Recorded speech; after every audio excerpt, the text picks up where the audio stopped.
Okay, so can you just introduce yourself and tell us a little bit about what you do? Sure. My name is Walter Hewitt. I'm a registered nurse here at the Student Health Center at Rutgers University. Okay. And our first question for you, Walter, would be how would you describe your journey from undergrad to the place in your career now? Okay.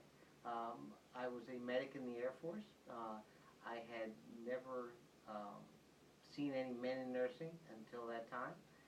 And then when I was in there, I saw men who were nurses and who were good at it. And I thought it was something that I might be able to do. Okay. It's one of those things where gender bias came in the place of for me because I didn't consider it. So it's one of those things where I did not consider nursing as a career. No one in my family was in nursing. I didn't know any nurses, and so I had no idea what it even meant. But when I was in the service, I did see men who were nurses and who were good at it, and I said, well, that would be interesting, and thought, well, let me see how it would be. I liked being a medic in the Air Force, and I came out and I went to college and got my degree, and I worked in St. Peter's Medical Center for 10 years in their intensive care nursery, and then I've been here for 30 years, a long time. Okay. It's impressive. Okay. And then next I would ask you, what would you say are the necessary methods or steps one should take in order to succeed in this field and prosper? I think it's knowing who you are Okay. and knowing what you're good at. And does the job you're interested in match the skills that you have naturally? Okay. If they do, you'll be successful easily. If you go into a career field where it doesn't match your basic skills and abilities, you're fighting yourself the whole way. It's very difficult. So if for me, for instance, I've been in college health forever, and I'm a reasonably good college health nurse. If I went into surgical nursing, I would be terrible at it, just horrible. You don't want me in the OR. But I think being here 30 years, you do want me in this spot.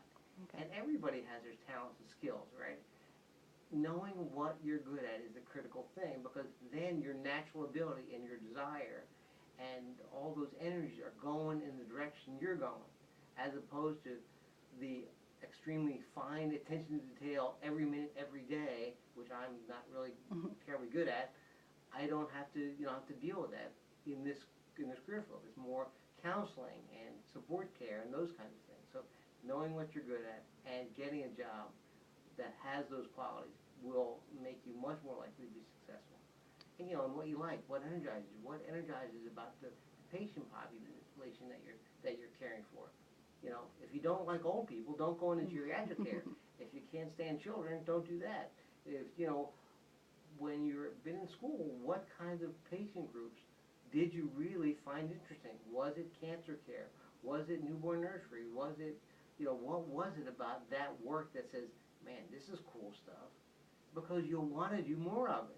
Where if you go in knowing that you don't care for it, that's a rough way to earn a living. Yeah. Very rough. Okay. And lastly, what advice would you give to a student coming out of undergrad aspiring to be a nurse? What I'd say is keep your options open as long as you can because you don't know a lot of times what you're good at till you've tried it for a while.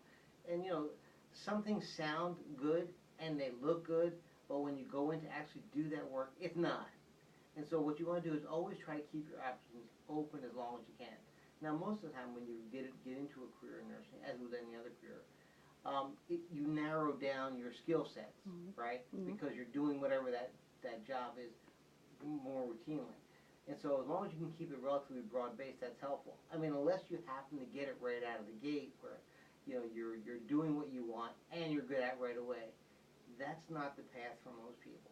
As for myself, I worked 10 years in the intensive care nursery at St. Peter's, and I was reasonably good at it. It wasn't a bad thing. I think I did okay. But then I came here, and the lineup was perfect between my skills and abilities and desire and the work I was doing. And that's why I've been here 30 years, because the lineup of my skill sets and my abilities match the job I'm in.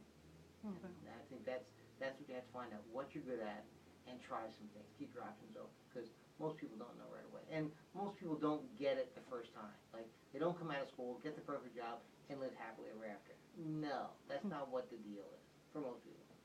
Some people don't. Okay. Okay? All right. Thank you, Walter. Okay. Thank you.